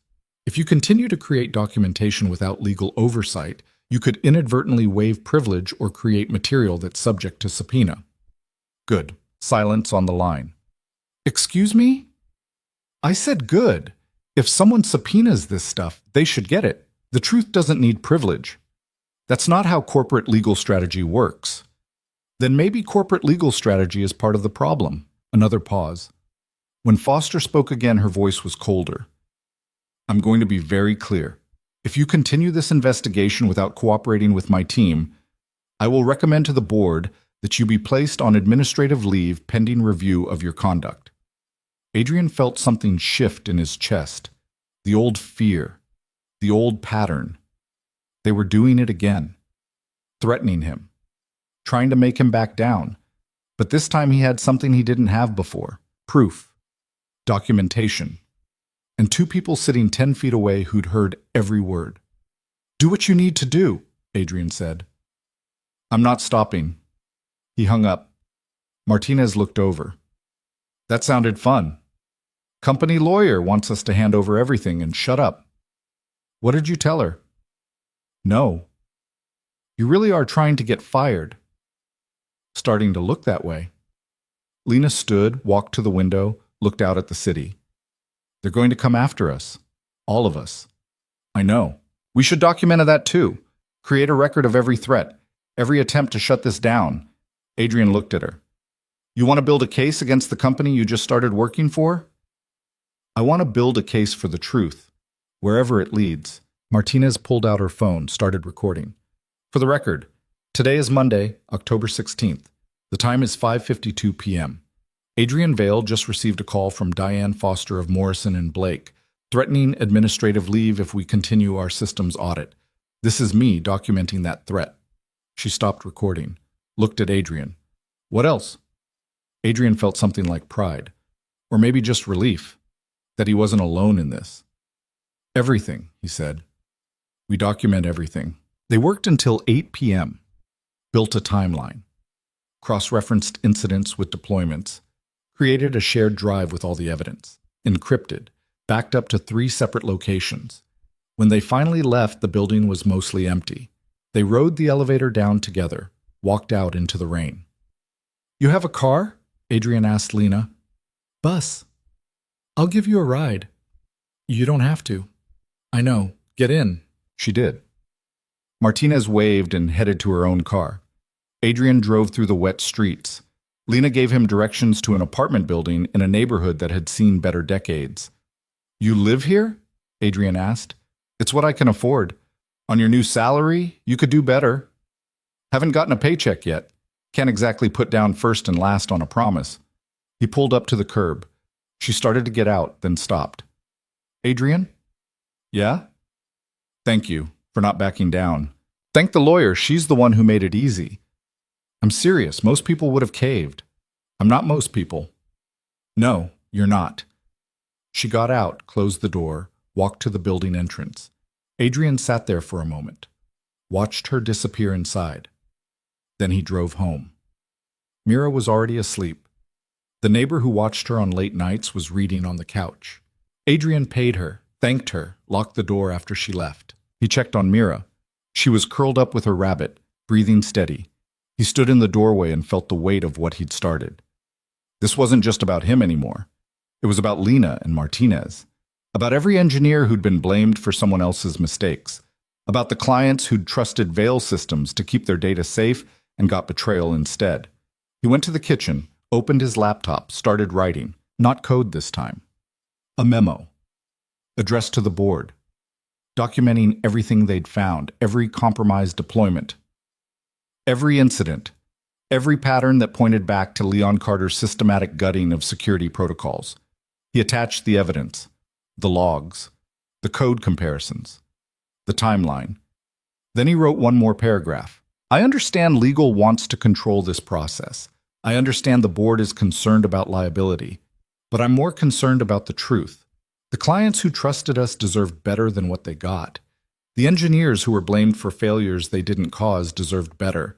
And the company deserves to know what actually happened so it never happens again. I'm not stopping this investigation. If that costs me my job, so be it. But at least the record will be clear." He read it over. Deleted the last two sentences. Too dramatic. Replaced them with something simpler. "This is what I found. This is what I know. Do with it what you will." He hit send at 11:23 p.m. Then he closed the laptop and went to bed. His phone woke him at 6:47 a.m. "Jessica." "You sent the memo," she said. No greeting. "Yeah." "To the entire board." "That's who it was addressed to." "Adrian, what were you thinking?" "I was thinking they needed to see the evidence. You just handed legal a nightmare. Half the board is panicking. The other half wants your head. And the CEO is demanding a meeting at 9 a.m. Okay? Okay? That's all you have to say? What do you want me to say, that I'm sorry? I'm not. They needed to see it." Jessica was quiet for a moment. "You're not making this easy. It's not supposed to be easy. It's supposed to be right. Those things aren't always compatible." "Then I'll take right," she sighed. 9 a.m. conference room, B. "Don't be late." She hung up. Adrian got up, made coffee, woke Mira, got her ready for school, dropped her off. She asked if he was okay. He lied and said yes. At 8:53 a.m., he walked into conference room B. The CEO was there. Robert Chen, 58. Gray hair, expensive suit. He'd been brought in 2 years ago to stabilize the company after Adrian's departure. He looked up when Adrian entered. "Mr. Vale?" "Mr. Chen." "Sit." Adrian sat. Jessica was there. 3 other board members. The lawyer Foster, on speakerphone. Chen folded his hands on the table. "I've read your memo." "Good. It's concerning." "It should be. What I mean is, it's concerning that you chose to send this to the entire board without consulting legal or going through proper channels." "Proper channels would have buried it." "You don't know that." "I do, actually, because it's what happened 3 years ago." Chen's expression didn't change. That was a different situation. It was the same situation with different names. "Mr. Vale, I appreciate your passion for transparency, but you're not the CEO. You're not general counsel. You're chief architect. Your job is to fix technical problems, not to conduct investigations or make legal determinations. My job is to make sure this company's systems are secure. I can't do that if I'm not allowed to look at how they got compromised." Foster's voice came through the speaker. Mr. Vale, the board hired an independent firm to handle this investigation. Your continued interference is undermining that process. I'm not interfering, I'm documenting.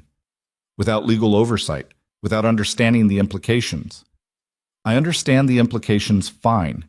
The company deployed insecure systems, clients got breached, people got blamed who didn't deserve it, and now you want to bury it quietly so nobody asks hard questions. That's not what we're doing, Chen said. Then what are you doing? We're trying to conduct a thorough investigation without exposing the company to unnecessary legal risk. The risk already exists. I'm just making it visible. Chen sat back. Adrian, I'm going to be direct. The board values your technical expertise, but your approach to this situation is creating problems. If you can't work within the framework we've established, we'll need to reconsider your role. There it was. The threat. Clean, professional, wrapped in corporate language. Adrian looked around the table. Jessica wouldn't meet his eyes. The other board members looked uncomfortable. Foster on the speakerphone was silent, waiting. I'm not going to stop, Adrian said. Then we have a problem, Chen said. We had a problem before I sent that memo. I just made sure everyone could see it. You made sure everyone could see what you think happened. That's not the same as an objective investigation. Pull the logs yourself. Compare the code. It's all there. I didn't make any of it up. I'm not questioning your data. I'm questioning your judgment and how you're handling it. Adrian stood. You want my judgment? Here it is. Leon Carter systematically compromised this company's security for 3 years. He blamed engineers when things failed. He covered his tracks. And he would have kept doing it if Lena Brooks hadn't stopped him.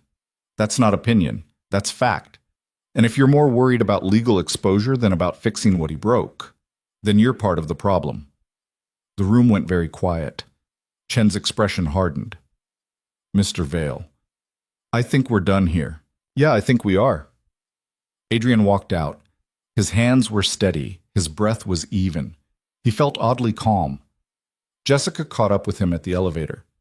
Adrian, wait. I'm not apologizing. I'm not asking you to. I'm asking you to think about what you just did. I told the truth. You told the CEO of a $7 billion company that he's part of the problem, in front of the board. He is. That's not the point. Then what is? She stepped closer, lowered her voice. The point is, you can't win this by yourself. You need allies. You need the board on your side, and you just burned half of them. They were never on my side. They proved that 3 years ago. Some of them were. Some of them fought for you. But you're making it really hard for us to keep fighting. Adrian looked at her. What do you want from me, Jessica? I want you to be smart, strategic. Use the system instead of fighting it. The system is designed to protect itself, not to find the truth. Then change it from the inside, but you can't do that if you get yourself fired. The elevator arrived. Adrian stepped in. If they fire me, they fire me. At least the evidence is out there. Evidence doesn't matter if nobody acts on it. The doors started to close. Jessica put her hand out. Stop them. Just think about it, she said. Please. The doors closed. Adrian rode down to the lobby, walked out into the rain, got in his car, sat there. His phone buzzed. A text from Lena. Martinez and I are still working. Found 3 more. You okay? He typed back. Define okay. Her response came fast. Still employed? For now. Good enough. Get back here. We need you to look at something. He started the car and drove back to the building he'd just left. Because whatever happened next, at least he wasn't alone in it. When Adrian got back to the 14th floor, Lena and Martinez were standing at the whiteboard. Someone had drawn a network diagram in blue marker, lines connecting boxes, dates scribbled in the margins. It looked like a murder board from a crime show. That took you 20 minutes, Martinez said without looking up. Meeting went that well? CEO basically told me to shut up or get out. And you said? I walked out. Classic. She capped the marker, turned. Okay, you need to see this. Adrian approached the board. The diagram showed deployment timelines. But there was something else. Red lines connecting certain dates. Arrows pointing to external events. What am I looking at? Adrian asked. Lena pointed to one of the red connections. We found something. A pattern we missed before. What kind of pattern? Timing. Every compromised deployment happened right before a major contract negotiation or client review. Adrian stepped closer, scanned the dates. She was right. The client portal breach, 3 weeks before Veil Systems pitched a major banking contract. The validation buffer removal, 2 weeks before quarterly earnings reports. The AV-17 deployment, hours before the Investors Summit. He was sabotaging on purpose, Adrian said quietly. Not exactly. Martinez pulled up a laptop, showed him a spreadsheet. Look at what happened after each incident. The banking contract negotiation stalled, but then Leon came in with a simplified security model, pitched it as innovative, as cutting-edge efficiency. They signed. The earnings report showed system vulnerabilities, but Leon spun it as an opportunity for upgrades. Stock price dipped, then recovered when he announced the new architecture plan, and the Investors Summit crashed. But Leon blamed you, positioned himself as the guy who could fix it, and got promoted 6 months later. Adrian felt something cold settle in his stomach. He wasn't just cutting corners. He was creating problems so he could solve them. And take credit for the solutions. Yeah, Lena crossed her arms. It's actually kind of brilliant. Horrible, but brilliant. We need to prove this, Adrian said. Timeline alone isn't enough. We need communication records, evidence he planned it. Martinez was already typing. Way ahead of you. I pulled his email archives, everything the company has on record. She turned the screen. Look at this. 2 weeks before the client portal deployment, Leon sent an email to his assistant asking her to schedule meetings with 3 board members. Subject line, New Security Framework Proposal. He drafted the solution before he created the problem, Lena said. And here, Martinez scrolled. 5 days before the AV-17 deployment, he sent himself a calendar reminder. Quote, prepare summit recovery plan. End quote. Adrian read the email timestamp, his hands clenched. He knew it was going to fail. He deployed it knowing it would crash, just so he could look like the hero when he fixed it. And blamed you in the process, Martinez said. 2 birds, 1 incredibly messed up stone. Adrian sat down. The room felt smaller, hotter. 3 years. 3 years of exile. Of Mira asking why they lived in a small apartment. Of cleaning toilets in his own building. Of being erased. All of it deliberate, calculated, planned. Adrian, Lena's voice cut through. You still with us? Yeah. We need to decide what to do with this. We document it, add it to the evidence. The board already told you to stop. I don't care. They'll fire you. Then they fire me. Martinez closed her laptop. Okay, but before you go full martyr, maybe we should think about strategy. Because right now, we have evidence. But if you get fired, who's going to make sure it actually matters? Adrian looked at her. What are you suggesting? I'm suggesting we find someone who can't be fired. Someone outside the company who has the authority to investigate and prosecute if warranted. Like who? Like the SEC or the Department of Justice. If Leon's actions affected stock prices or client contracts, that's securities fraud. That's criminal. Lena shook her head. Going to federal investigators means we lose control of the narrative. They'll take over, freeze everything. The company could get destroyed in the process. The company's already compromised, Martinez said. Maybe it deserves to be destroyed. And what about everyone who works here? The engineers who had nothing to do with this? The people in HR and facilities and client services who are just trying to do their jobs? What about them? Martinez shot back. You want to protect a system that protected Leon Carter for 3 years while he destroyed people's careers? I want to fix it, not burn it down. They stared at each other. Adrian could feel the tension rising. 2 people who wanted the same thing but couldn't agree on how to get there. Stop, he said. They both looked at him. We're not going to the feds, not yet. He stood, walked to the whiteboard. But we're not stopping either. We finish the documentation, we build the complete picture, and then we take it to someone who can actually do something about it. Who? Lena asked. Adrian thought about it. About the board members who'd looked uncomfortable during the meeting. About Jessica fighting to keep him in the room. About the engineers who'd watched him code in the server room and leaned in, hungry for something real. The people who care, he said. The ones who haven't been compromised yet.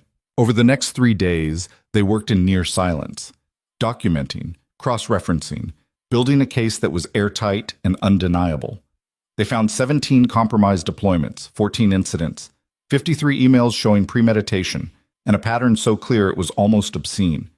On Thursday afternoon, someone leaked their work to the press. Adrian got the alert on his phone at 2:17 p.m. A tech news site had published an article titled Veil Systems Insider Claims Systematic Security Failures. It quoted anonymous sources, referenced deployment timelines, named Leon Carter specifically. His phone rang immediately. Jessica. Please tell me you didn't leak this, she said. I didn't. Then who did? I don't know. Martinez and Lena are the only ones with access. Find out. Because the board is losing their minds and legal is threatening to sue everyone in sight. She hung up. Adrian turned to his team. Did either of you talk to the press? Martinez looked offended. No. Lena shook her head. I wouldn't even know who to call. Then someone else has access to our files. That's impossible. We encrypted everything. Clearly not impossible. Lena pulled up the shared drive, checked the access logs. Her face went pale. Someone logged in this morning, 3:47 a.m., downloaded everything. Who? She scrolled. The login credentials belong to Robert Chen, the CEO. Adrian sat down, felt the pieces rearranging. He leaked it himself. Why would he do that? Martinez asked. Because legal was going to bury it. The board was going to handle it quietly. But if it's public, they don't have a choice anymore. They have to act. That's insane, Lena said. That's strategy. Adrian almost laughed. It was brilliant in a cold, calculating way. Chen had been listening during that meeting, watching, and he'd made a call.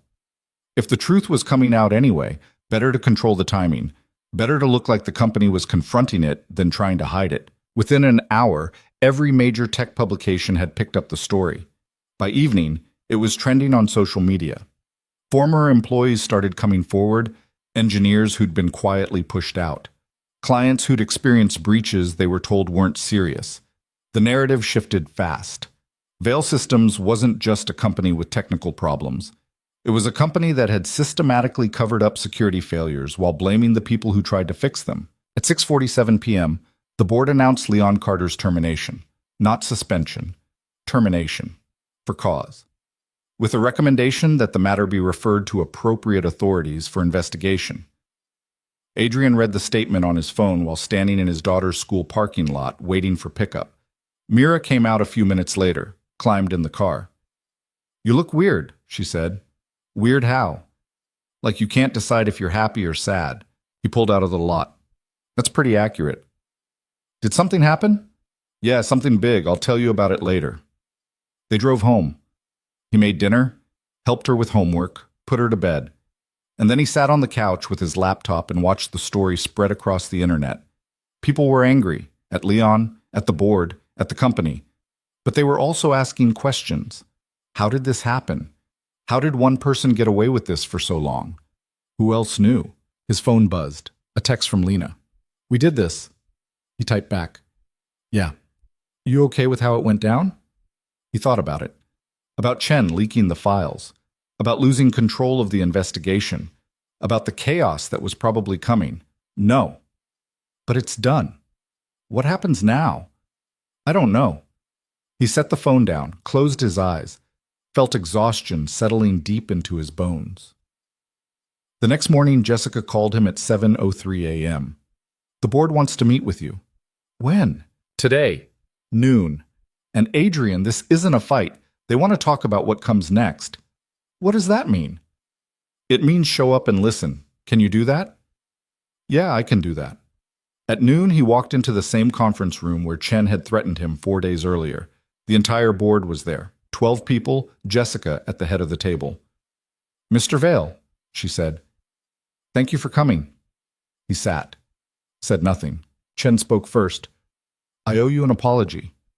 When you sent that memo, I treated it as insubordination. I should have treated it as evidence. Adrian waited. The information you compiled has been turned over to both the SEC and the Justice Department. They've opened formal investigations. Leon Carter is facing potential criminal charges, and we're conducting a full review of every deployment, every contract, every decision made under his oversight. That's good, Adrian said carefully. We also need to address the damage this has caused to the company, to our clients, to the employees who were blamed for failures they didn't cause. Chen paused. We'd like you to lead that effort. Adrian blinked. What? Jessica leaned forward. We're creating a new role, Chief Security Officer, focused entirely on rebuilding trust, fixing systems, making sure this never happens again. We want you. I thought I was Chief Architect. You still are. This would be an addition, with a different team, different mandate. That's 2 full-time jobs. We know. Which is why we're offering whatever support you need, staff, budget, authority. You'd report directly to the board, no intermediaries. Adrian looked around the table. These were the same people who'd exiled him 3 years ago. The same people who'd let Leon operate unchecked. Now they wanted him to fix it. Why should I trust you? He asked. The room went quiet. You shouldn't, one of the board members said. Older woman, gray hair, sharp eyes. Adrian didn't know her name. We failed you. We failed this company, and we're asking you to trust us anyway because you're the only person who knows how to fix what we broke. That's not an answer. It's the only honest one I have. Adrian sat back. I need guarantees. What kind? Jessica asked. Lena Brooks and Martinez get permanent positions, protected. No retaliation, no quiet exits. Done. I want full transparency. Every decision I make gets documented. Every finding gets reported to the board. No more backroom deals. Agreed. And I want protection for whistleblowers. Anyone who comes forward with evidence of misconduct gets legal support and job security. No NDAs, no settlements that buy silence. Chen nodded.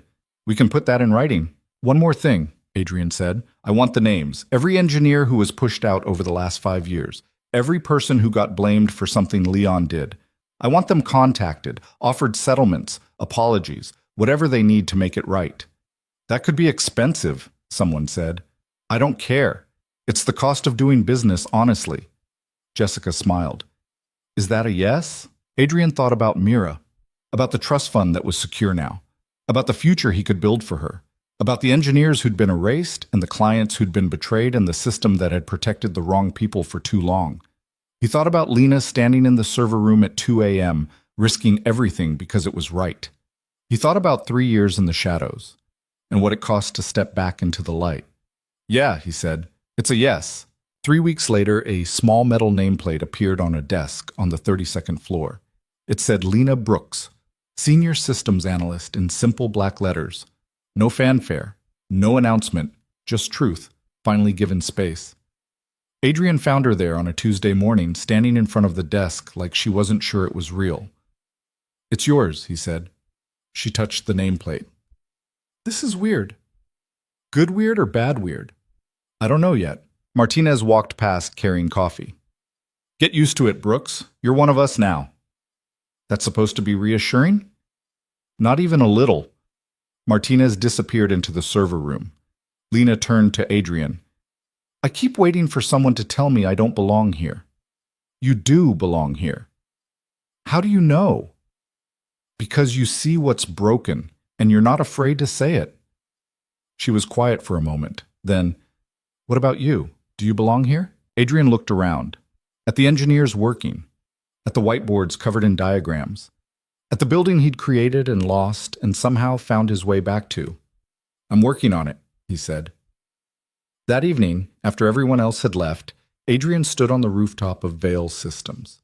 It was the same space where executives used to hold summer parties, where he'd once celebrated the company's first major contract, where he'd felt untouchable and certain. The rain had stopped.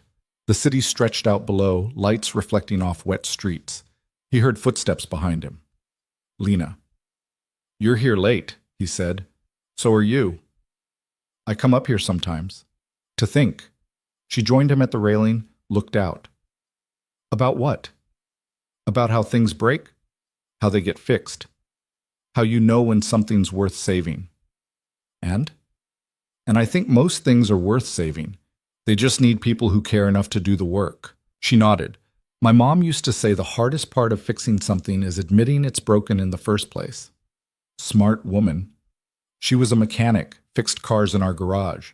She'd spend hours on engines everyone else said were totaled, and most of the time she'd get them running again. What happened to her? Cancer, 6 years ago. I'm sorry. Lena shrugged. She taught me everything that matters. How to see what's wrong, how to not give up, how to know the difference between broken and just badly maintained. Adrian pulled something from his pocket, the marker, the same one he'd handed her in the conference room weeks ago when she'd drawn the system from memory and changed everything. This is yours, he said. She took it, turned it over in her hands. Why are you giving me this? Because I'm not good at speeches, but I wanted you to know that what you did, stopping that deployment, standing up when it cost you everything, that mattered. It changed things. It changed me. I just did what needed doing. That's the point. Most people don't. They see the problem and they look away, or they wait for someone else to handle it. You didn't. Lena looked at the marker. You think I'm some kind of hero? No. I think you're someone who refused to be invisible. That's harder than being a hero. She smiled. It was small and real. You know what the worst part was? All those years doing maintenance, having people walk past me like I was furniture, like I didn't matter. I got good at it, being nothing. You were never nothing. To them I was. Then they weren't looking. She met his eyes. And you were? Yeah, I was watching everything. That's how I saw you. They stood in silence. The city hummed below. Somewhere a siren wailed. Somewhere someone was probably having the worst day of their life. Somewhere else, someone was having the best. What happens now? Lena asked.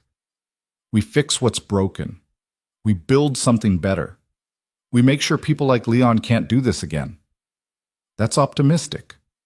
It's realistic. Systems only work if people maintain them, if they care. We care, so we maintain. What if we fail? Then we fail trying. That's better than not trying at all. Lena tucked the marker in her pocket. My mom had this saying, you can't fix everything, but you can fix something, so fix something. I like that. Yeah, me too. They walked back inside together, down the stairs, through the building, past the cubicles where engineers had already gone home to families and lives outside these walls, past the break room where someone had left a birthday cake half-eaten, past the lobby where Marcus, the security guard, waved goodnight. In the parking garage, they stopped at their cars. See you tomorrow? Lena said. Yeah, 8 a.m. We're reviewing the authentication protocols. Fun. It's work. Doesn't have to be fun. Does it have to mean something? Adrian thought about Mira, about the years hiding, about the moment he chose to step forward, about the people who'd stood with him when it mattered. Yeah, he said. It has to mean something. Lena got in her car. So did Adrian. They drove out into the night, separate directions, separate lives, but connected by the work they'd chosen and the truth they'd refused to let die. 4 months later, on a February morning that was cold and clear, Adrian walked Mira to school. She'd grown 3 inches, started asking harder questions, stopped believing every answer he gave. Dad, she said at the crosswalk, that thing you did, at work, when you found out someone was doing bad things. Yeah? Was it hard telling people? Really hard. But you did it anyway. Yeah. Why what? He looked down at her serious face and her backpack too big for her shoulders. Because some things are more important than being comfortable, like being honest, like standing up when something's wrong. Even if it costs you? Especially then. She thought about that. I told my teacher that Dylan was cheating on the test. And now Dylan's mad at me, and some of the other kids are too. How do you feel about it? Bad, but also okay, because it was the right thing. Adrian knelt down, looked her in the eyes. That feeling? That bad but okay feeling. That's how you know you did the right thing. If it felt easy, if everyone liked you for it, you'd have to wonder if it actually mattered. So doing the right thing is supposed to feel bad? Not bad, just hard. And lonely sometimes. But that's okay, because the alternative is worse. What's the alternative? Being the kind of person who sees something wrong and looks away. And Bug, you're not that person. You never will be. She hugged him. He hugged back, felt her small arms around his neck and something in his chest that was too big for words. Love you, Dad. Love you too. She ran into school. He watched her disappear through the doors, stood there for a moment. Then he walked back to his car and drove to work. At Vale Systems, things were different now. Not perfect. Perfect was impossible, but different, better. The security protocols had been rebuilt, every system audited, every vulnerability documented and fixed. It had taken months. It would take more. But the work was happening. Engineers who'd been pushed out were being contacted. Some came back, some didn't, but they all got apologies, real ones, and compensation for the years they'd lost. Leon Carter was facing trial. Securities fraud, criminal negligence, conspiracy. The case was strong. Adrian had been deposed twice. He told the truth, all of it. It felt right. On the 32nd floor, Lena's team had grown to 8 people. They called themselves the Audit Squad, half joking, half serious. They were good. They cared. They didn't look away. Adrian found her that afternoon in the server room, staring at a monitor. "Problem?" he asked. "Just checking something. Deployment went live this morning. I wanted to make sure it's stable."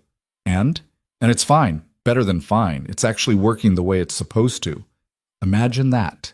She smiled. "We built something that works. On purpose. With all the safety features intact. It's almost disappointing how boring it is." Boring is good. Boring means nobody's cutting corners. Yeah. She closed the laptop, looked at him. "You know what's weird?" "What?" "I don't feel invisible anymore. I walk through this building and people actually see me. They ask my opinion. They listen. It's disorienting." "Get used to it." "I'm trying." She paused. "Thank you for that." "I didn't do anything. You made yourself visible. You gave me the space to do it." They stood in the quiet hum of the servers, the machines that held everything. The data, the code, the infrastructure that connected thousands of people to work that mattered. "Adrian," Lena said, "do you think we actually fixed it? Or are we just putting Band-Aids on something that's going to break again?" He thought about the meetings and the documentation and the policies they'd implemented, about the engineers they'd trained and the culture they were trying to build. "I think we fixed some of it," he said, "and we're watching the rest. That's all anyone can do. Build, maintain, watch for cracks, fix them when they appear." "That's not very inspiring. It's honest." "Yeah." She looked at the servers. "Honest works." Adrian left the building at 6 p.m., drove home, made dinner for Mira, helped with homework, sat on the couch and read while she drew pictures of buildings and machines and systems she was just beginning to understand. Later, after she'd gone to bed, he stood at the window and looked out at the city, at the lights and the rain and the endless motion of people living their lives. He thought about the years he'd spent invisible, cleaning floors in his own building, watching from the shadows, protecting what he'd built while everyone forgot he existed. He thought about stepping back into the light, about the cost and the risk and the moment he'd decided it was worth it. He thought about Lena, about Martinez, about the engineers who were rebuilding systems the right way, about the clients who were trusting them again, about the slow, hard work of making something broken into something whole. Nobody was going to write songs about it. There wouldn't be a parade. Most people would never know what happened in the server room at 2 a.m. or in the conference rooms where the real battles were fought. But that was okay, because the work wasn't about recognition. It was about doing the thing that needed doing, about refusing to look away, about being the person who stood up when it cost something.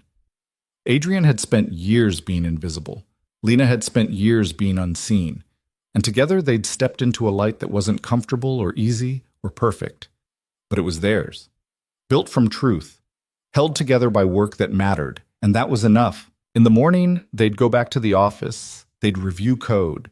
They'd fix systems. They'd argue about architecture and debate protocols and push back when someone tried to cut corners. They'd do the work, day after day. Not because it was glamorous, but because it needed doing. Because they'd learned that the hardest thing in the world isn't building something great.